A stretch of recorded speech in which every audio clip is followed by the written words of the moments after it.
The situation in World War I is bleak, and the three rivals to the Central Powers, the UK, France, and Russia, are unhappy with the progress of the war. A new plan is formed to attack the German powers at their weakest target, the oppressed Arabic states of the Ottoman Empire. The Triple Entente, an alliance comprised of the English, French, and Russians, start to arm and train the oppressed Arabs, guaranteeing the land between Egypt and Persia be returned to the Arabs, and independence from Ottoman rule should they fight with the Entente and be victorious. The Arabic forces here are led by Hussein bin Ali, who began working with the British due to the rise of Turkish nationalism in the Ottoman Empire. Russia is still fighting, but on the brink of collapse. Their defeat would make victory considerably more difficult for the Entente. The UK and France are still fighting, but not for long. Defeat seems more likely as the days go by, unless they can convince the Americans to join the fight. The three powers are all a part of the Sykes-Picot Agreement. The agreement specified the Ottoman land the three powers intended on splitting between themselves. The agreement clearly showcased the imperialist plans the powers had in store for the Arabic nations. The English received an intelligence report stating that the Jews held a great deal of influence in the upper classes of America and the Bolshevik Party, the new revolutionary force gaining popularity in Russia. There were fears that the Jews of the Bolsheviks would bring the Russians out of the war, so the Entente started working on a plan to capture the hearts and minds of the Jews from the soon-to-be ruling party of the Bolsheviks. On the 2nd of November, 1917, the English government published the Balfour Declaration, recognizing and establishing Palestine as the new and rightful home of the Jewish people. They hoped this would appeal to the Zionist sentiment, a strong and popular movement for the Jews across the world at this time. This declaration occurred as British troops were occupying Palestine. Expecting Arabic outrage at the proposal, as this land was part of the land promised to the Arabs as a reward for their assistance in taking down the Ottomans, the Entente added a piece to the declaration stating, "Nothing shall be done which may prejudice the civil and religious rights of existing non-Jewish communities in Palestine, or the rights and political status enjoyed by Jews in any other country."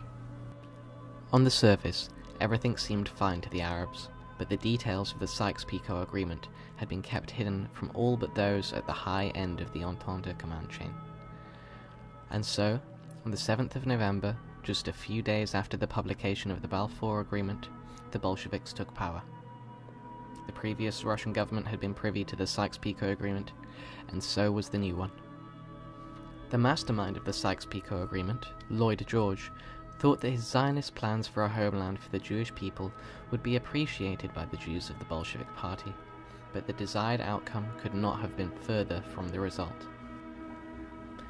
Of the 15 to 20 Jews in the upper echelons of the Bolshevik Party, the majority were anti-Zionist.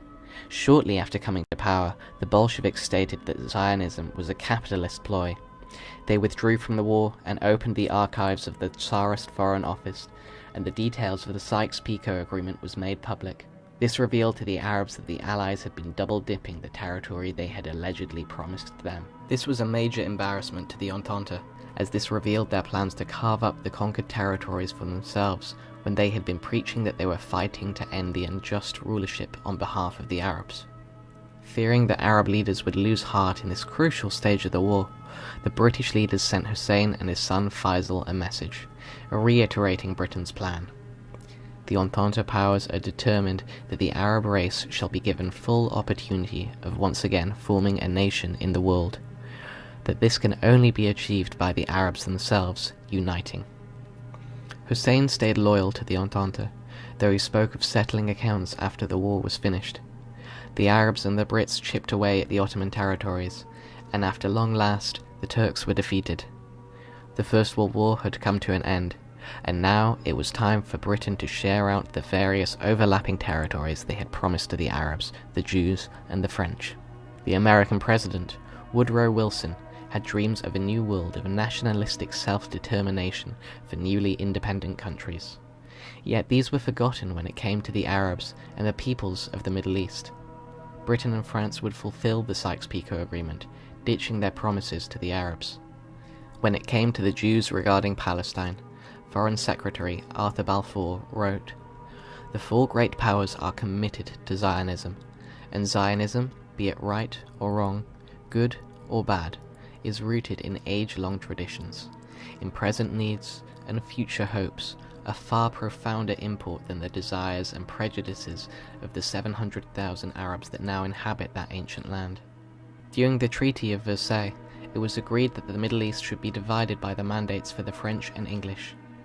This granted them the rule they desired as specified by the Sykes-Picot Agreement. The Middle East was to be divided, ignoring the promises made to the Arab leader Hussein and his son Faisal.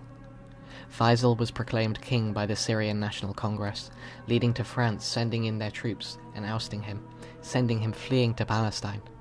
The Middle East was divided between the French and the English. The Arabic independence that had been promised to them was now nothing more than a memory, and now seemed more distant to obtain than ever before.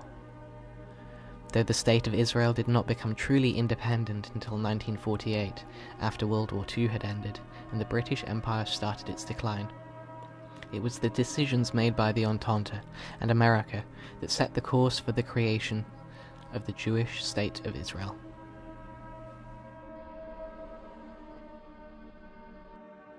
When we speak of a Jewish state, we do not have in mind any racial state or any theocratic state, but one which will be based upon full equality and rights for all inhabitants without distinction of religion or race and without domination or subjugation.